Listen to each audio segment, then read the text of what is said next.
যদি আপনি কোনো মিউচুয়াল ফান্ডে আপনি এসআইপি স্টার্ট করতে চাচ্ছেন বা আপনার কোনো লামসাম অ্যামাউন্ট রয়েছে যেটাকে আপনি কোনো মিউচুয়াল ফান্ডে ওয়ান টাইম ইনভেস্টমেন্ট করতে চাচ্ছেন, তাহলে আজকের ভিডিওটি আপনাদের জন্য খুবই ইনফরমেটিভ এবং এডুকেশনাল হতে চলেছে। কারণ আজকের ভিডিওতে আমি মিউচুয়াল ফান্ড সম্পর্কে এমন কিছু পয়েন্ট বা এমন কিছু টপিক আলোচনা করতে চলেছি যেটা বেশিরভাগ ইনভেস্টাররাই জানে না, এবং সেটা না জেনেই বিভিন্ন ধরনের ইউটিউব ভিডিওস হোক বা অন্য কারো রেকমেন্ডেশন শুনেই হোক যে কোনো মিউচুয়াল ফান্ডে ইনভেস্টমেন্ট করে ফেলে। কারণ বেশিরভাগ ইনভেস্টাররাই মিউচুয়াল ফান্ডে ইনভেস্টমেন্ট করার ক্ষেত্রে শুধু সেই মিউচুয়াল ফান্ডের পাস্ট পারফরমেন্স বা পাস্ট রিটার্নস কি রয়েছে সেটা দেখে, এবং যদি দেখতে পায় যে কোনো মিউচুয়াল ফান্ড লাস্ট টাইমে খুব বেশি রিটার্ন দিয়েছে 20%, 30%, তাহলে চোখ বন্ধ করে সেই মিউচুয়াল ফান্ডে ইনভেস্টমেন্ট করে ফেলে। এবং এটা সবচেয়ে বড় একটা ভুল সিদ্ধান্ত কোনো মিউচুয়াল ফান্ডকে সিলেক্ট করার ক্ষেত্রে বা একটা বেস্ট মিউচুয়াল ফান্ড সিলেক্ট করার ক্ষেত্রে।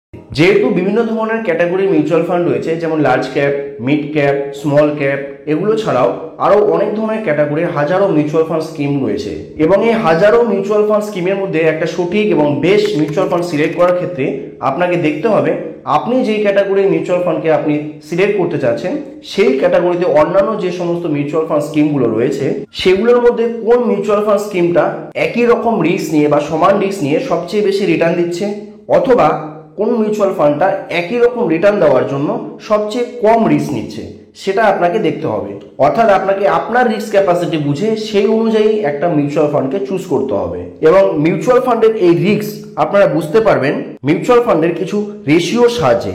এই সমস্ত রেশিওগুলোর সাহায্যে আপনি কেবলমাত্র কোনো একটা মিউচুয়াল ফান্ডের রিস্ক সম্পর্কে জানতে পারবেন না, আপনি একই রকম ক্যাটাগরির হাজারো মিউচুয়াল ফান্ডের মধ্যে একটা বেস্ট মিউচুয়াল ফান্ডকে বেছে নিতে পারবেন। তো মিউচুয়াল ফান্ডের সেই রেশিওগুলো হলো: 1 নম্বর আলফা রেশিও, 2 নম্বরে হচ্ছে বিটা রেশিও, 3 নম্বরে রয়েছে এসডি রেশিও, এবং 4 নম্বরে রয়েছে শার্প রেশিও। তো প্রথমে আমরা দেখব কোনো মিউচুয়াল ফান্ডের আলফা রেশিও সম্পর্কে। তবে তার আগে আপনাদেরকে আর একটা জিনিস জানা দরকার, যে প্রত্যেকটা মিউচুয়াল ফান্ড একটা নির্দিষ্ট বেঞ্চমার্ক ইন্ডেক্সকে ফলো করে, এবং একটা মিউচুয়াল ফান্ডকে বেস্ট হতে হলে তার বেঞ্চমার্ক ইন্ডেক্সকে চাইতে তাকে বেশি রিটার্ন দিতে হবে। অর্থাৎ কোনো মিউচুয়াল ফান্ড যতটা রিটার্ন দিচ্ছে সেই রিটার্নটা আদৌ কি একটা ভালো রিটার্ন, সেটা ডিপলি অ্যানালাইজ করার জন্য একটা বেঞ্চমার্ক রিটার্নের সাথে সেই মিউচুয়াল ফান্ডের রিটার্নের তুলনা করা হয়। এবং কোনো মিউচুয়াল ফান্ডের রিটার্ন যদি তার বেঞ্চমার্কের তুলনায় বেশি হয় তাহলে সেই মিউচুয়াল ফান্ডকে বলা হয় যে সেই মিউচুয়াল ফান্ডটা তার বেঞ্চমার্ককে আউট পারফর্ম করেছে, অর্থাৎ সেটা একটা ভালো মিউচুয়াল ফান্ড। কিন্তু যদি কোনো মিউচুয়াল ফান্ডের রিটার্ন তার বেঞ্চমার্ক ইন্ডেক্সের চাইতে কম হয় তাহলে সেই মিউচুয়াল ফান্ডকে বলা হয় সে আন্ডার পারফর্ম মিউচুয়াল ফান্ড। এবং আমাদেরকে সবসময় আউট পারফর্ম করা মিউচুয়াল ফান্ডকেই বেছে নেওয়া উচিত একটা বেস্ট মিউচুয়াল ফান্ড হিসাবে। এবং একই ক্যাটাগরি অনেকগুলো মিউচুয়াল ফান্ড যেগুলো রিস্ক একই রকম, সেগুলোর মধ্যে কোন মিউচুয়াল ফান্ডটা একটা বেস্ট মিউচুয়াল ফান্ড সেটা বোঝার জন্য ব্যবহার করা হয় আলফা রেশিওকে। তো একটা উদাহরণ দিলে ব্যাপারটা আরো ক্লিয়ার হবে। এই আলফা এর নর্মাল ভ্যালু ধরা হয় 0। তো যদি কোনো মিউচুয়াল ফান্ডের আলফা 1% হয় তার মানে হচ্ছে সেই মিউচুয়াল ফান্ডটা তার বেঞ্চমার্ক ইন্ডেক্সকে 1% হারে আউট পারফর্ম করেছে, অর্থাৎ ইন্ডেক্সের চাইতে 1% বেশি রিটার্ন দিয়েছে। কিন্তু যদি কোনো মিউচুয়াল ফান্ডের আলফা -1% হয় তার মানে হচ্ছে সেই মিউচুয়াল ফান্ড তার বেঞ্চমার্ক ইন্ডেক্সের চাইতে 1% কম রিটার্ন দিয়েছে বা আন্ডার পারফর্ম করেছে। আবার যদি কোনো মিউচুয়াল ফান্ডের আলফা 0 হয়, যেহেতু আলফার নর্মাল মানও 0, তাহলে আপনাকে বুঝতে হবে যে সেই মিউচুয়াল ফান্ড সে তার বেঞ্চমার্ককে আউট পারফর্ম বা আন্ডার পারফর্ম কোনোটাই করেনি, বেঞ্চমার্ক যেরকম রিটার্ন দিয়েছে ঠিক সেরকমই রিটার্ন সেম টু সেম সেই রিটার্নই দিয়েছে। তো একটা প্র্যাকটিক্যাল উদাহরণের সাহায্যে আরো ভালোভাবে আমরা জিনিসটাকে বোঝার চেষ্টা করি। ধরুন কোনো একটা মিউচুয়াল ফান্ডের বেঞ্চমার্ক ইন্ডেক্স রিটার্ন দিয়েছে 10%, এবং সেই মিউচুয়াল ফান্ডের আলফা যদি 5% হয় তাহলে মিউচুয়াল ফান্ড রিটার্ন দিয়েছে 10% প্লাস 5%, অর্থাৎ 15%। অর্থাৎ সেই মিউচুয়াল ফান্ড তার বেঞ্চমার্ক ইন্ডেক্সকে আউট পারফর্ম করেছে। কিন্তু আলফা যদি এই ক্ষেত্রে -5% হতো তাহলে এই মিউচুয়াল ফান্ডের রিটার্ন হতো 10% - 5% ইকুয়াল টু 5%, অর্থাৎ এক্ষেত্রে সেটাকে বলা হতো সেই মিউচুয়াল ফান্ড আন্ডার পারফর্ম করেছে। তো আপনারা নিশ্চয়ই বুঝতে পারলেন যে মিউচুয়াল ফান্ডের আলফা রেশিও যত বেশি হবে মিউচুয়াল ফান্ড থেকে তত বেশি রিটার্ন পাওয়া যাবে। সেজন্য কোনো ভালো মিউচুয়াল ফান্ড বেছে নেওয়ার ক্ষেত্রে একই ক্যাটাগরি বিভিন্ন মিউচুয়াল ফান্ডের মধ্যে যেই মিউচুয়াল ফান্ডের আলফা বেশি হবে সেটাকেই আপনার সিলেক্ট করা উচিত, এবং অবশ্যই নেগেটিভ আলফাযুক্ত কোনো ফান্ডকে সিলেক্ট করা উচিত নয়। তো এরপরে যে গুরুত্বপূর্ণ রেশিওটা সম্পর্কে আমরা জানবো সেটা হলো বিটা রেশিও। কোনো মিউচুয়াল ফান্ড কতটা ভোলাটাইল বা কতটা রিস্কি সেটা বোঝা যায় এই বিটা রেশিওর সাহায্যে, এবং এই বিটা রেশিও নর্মাল মান ধরা হয় 1।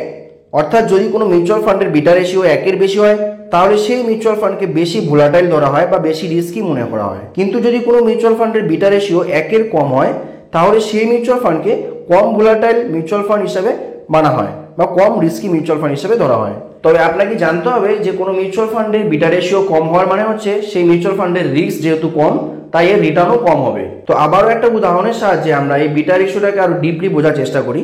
ধরুন ABC একটা মিউচুয়াল ফান্ডের বিটা রেশিও হচ্ছে 1.5 এবং XYZ একটা মিউচুয়াল ফান্ড যেটার বিটা রেশিও হচ্ছে 0.8। তার মানে হচ্ছে সেই ABC মিউচুয়াল ফান্ডটা বেশি রিস্কি এবং XYZ মিউচুয়াল ফান্ডটা ABC মিউচুয়াল ফান্ডের তুলনায় কম রিস্কি, যেহেতু এর বিটা রেশিও 1 এর অনেকটাই কম। তো এটাকে আরো সহজভাবে আমরা বোঝার জন্য আরো একটা উদাহরণ আমরা দেখব। ধরুন এই দুটো মিউচুয়াল ফান্ডই একই বেঞ্চমার্ক ইন্ডেক্সকে ফলো করছে এবং সেই বেঞ্চমার্ক ইন্ডেক্সের বিটা রেশিও হচ্ছে 1, যেটা হচ্ছে বিটা রেশিও নরমাল মান। তো এবার ধরুন যে মার্কেট খুবই আপ ট্রেন্ডে চলছে, মার্কেটের অবস্থা খুবই ভালো। এরকম অবস্থায় যদি সেই বেঞ্চমার্ক ইন্ডেক্স 100 টাকা রিটার্ন তৈরি করে তাহলে সেই ABC মিউচুয়াল ফান্ডের রিটার্ন দেবে 150 টাকা, যেহেতু এর বিটা রেশিও 1.5। এবং অন্যদিকে XYZ মিউচুয়াল ফান্ড রিটার্ন দেবে 80 টাকা, যেহেতু এর বিটা রেশিও অনেকটা কম বা এর রিস্ক কম। আর যেহেতু রিস্ক কম সেজন্য এর রিটার্নও কম। কিন্তু ধরুন যে মার্কেটের অবস্থা খুবই খারাপ, মার্কেট ডাউন ট্রেন্ডে চলছে, এরকম অবস্থায় সেই বেঞ্চমার্ক ইন্ডেক্স যদি 100 টাকার নেগেটিভ রিটার্ন দেয় সেক্ষেত্রে ABC মিউচুয়াল ফান্ডটা 150 টাকার নেগেটিভ রিটার্ন দেবে এবং XYZ মিউচুয়াল ফান্ডটা মাত্র 80 টাকার নেগেটিভ রিটার্ন দেবে। কারণ সেই ABC মিউচুয়াল ফান্ডের বিটা রেশিও অনেক বেশি, যার কারণে এটি অনেক বেশি ভোলাটাইল, সেটা বেঞ্চমার্ক ইন্ডেক্সের তুলনায় বেশি ডাউন যাবে। এবং XYZ মিউচুয়াল ফান্ডের বিটা রেশিও যেহেতু কম সেই কারণে সে বেঞ্চমার্ক ইন্ডেক্সের চাইতে তুলনামূলকভাবে অনেকটাই কম ডাউন যাবে। সুতরাং আপনারা নিশ্চয়ই বুঝতে পারলেন যে সমস্ত মিউচুয়াল ফান্ডের বিটা রেশিও কম সেগুলো অন্যান্য মিউচুয়াল ফান্ডের তুলনায় কম রিটার্ন দেবে ঠিকই, কিন্তু সেগুলো রিস্কও অন্যান্য মিউচুয়াল ফান্ডের তুলনায় অনেক গুণ কম হবে। তাই আপনি যদি সেরকম কোনো মিউচুয়াল ফান্ডকে সিলেক্ট করতে চাচ্ছেন বা সেরকম কোনো মিউচুয়াল ফান্ডে ইনভেস্টমেন্ট করতে চাচ্ছেন যেটার থেকে রিটার্ন কম পাওয়া গেলে সমস্যা নেই, কিন্তু যেন সেখানে রিস্ক কম থাকে, তাহলে আপনাকে সবসময় একটা কম বিটা রেশিও যুক্ত মিউচুয়াল ফান্ডকে সিলেক্ট করতে হবে।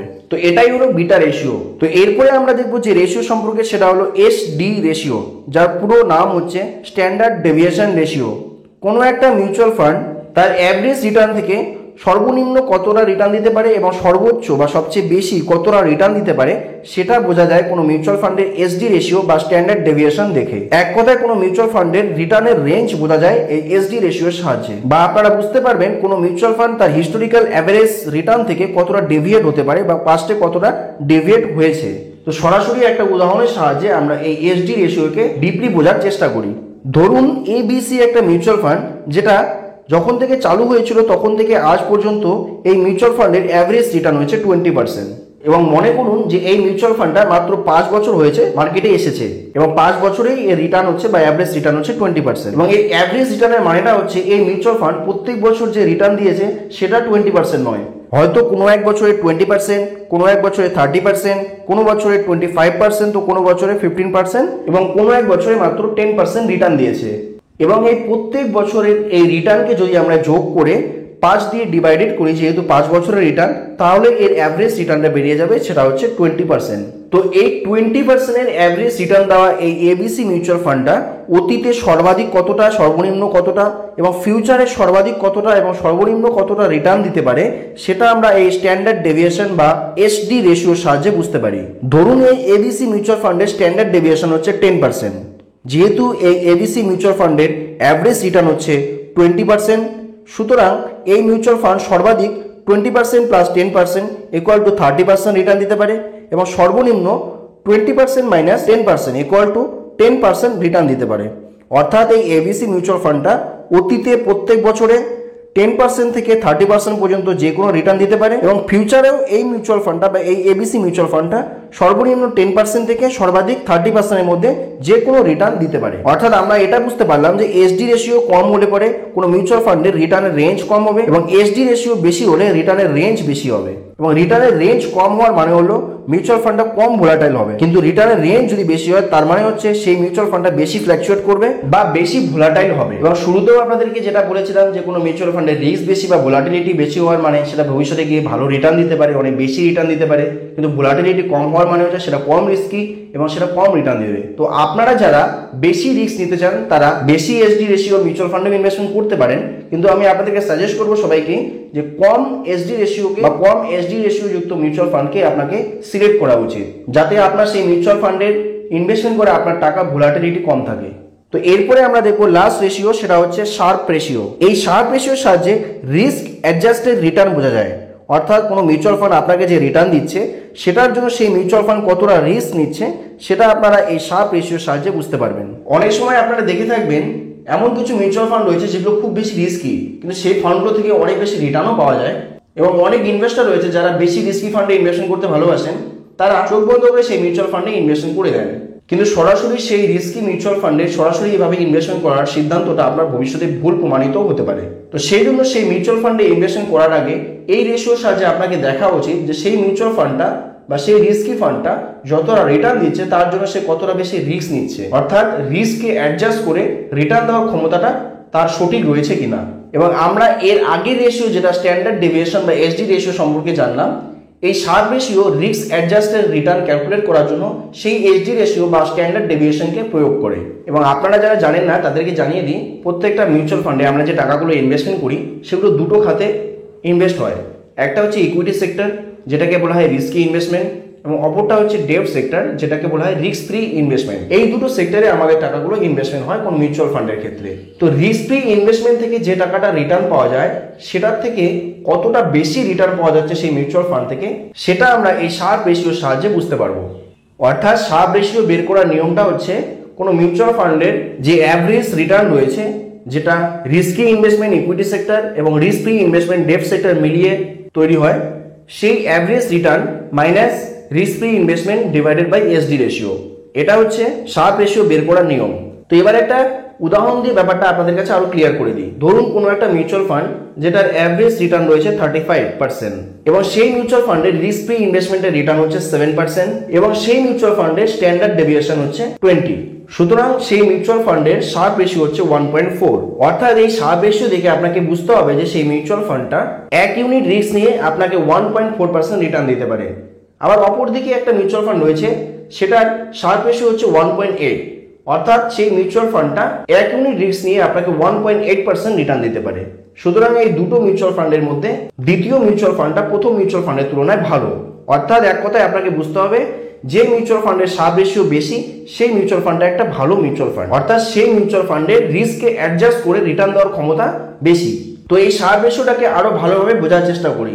ধরুন দুটো মিউচুয়াল ফান্ড রয়েছে, একটা এ এবং অপরটা হচ্ছে বি, দুটোই একই ক্যাটাগরির আলাদা আলাদা মিউচুয়াল ফান্ড এবং এক্ষেত্রে দুটো মিউচুয়াল ফান্ডেরই রিটার্ন হচ্ছে 20% করে। তো এক্ষেত্রে শুধুমাত্র রিটার্ন দেখে আপনারা সেই দুটো মিউচুয়াল ফান্ডের মধ্যে কোনটা বেস্ট মিউচুয়াল ফান্ড সেটা কিন্তু আপনারা সিলেক্ট করতে পারবেন না। তো এক্ষেত্রে আপনারা এই শার্প রেশিওর সাহায্যে সেটা বুঝতে পারবেন।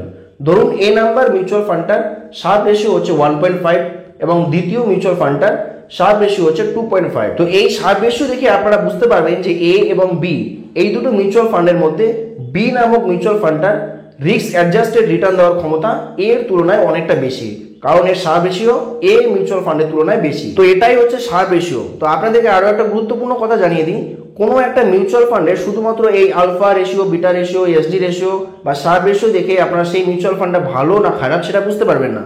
সেজন্য আপনাকে একই ক্যাটাগরির অন্য মিউচুয়াল ফান্ডের সাথে আপনি যে মিউচুয়াল ফান্ডটাকে তুলনা করতে চাচ্ছেন বা যেটাতে ইনভেস্টমেন্ট করতে চাচ্ছেন সেটাকে আপনারা তুলনা করবেন এবং সেই মিউচুয়াল ফান্ডগুলোর মধ্যে যেগুলোর alpha, beta, Sharpe, SD ratio ভালো হবে সেটাতে আপনারা ইনভেস্টমেন্ট করবেন বা সেটাকে আপনারা সিলেক্ট করতে পারেন। তো আজকের ভিডিওটা এই পর্যন্ত। যদি ভিডিওটি আপনাদেরকে ইনফরমেটিভ বলে মনে হয় তাহলে রিকোয়েস্ট করবো ভিডিওটিতে একটি লাইক অবশ্যই করবেন এবং বেশি বেশি শেয়ার করে অন্যদেরও দেখার সুযোগ করে দেবেন।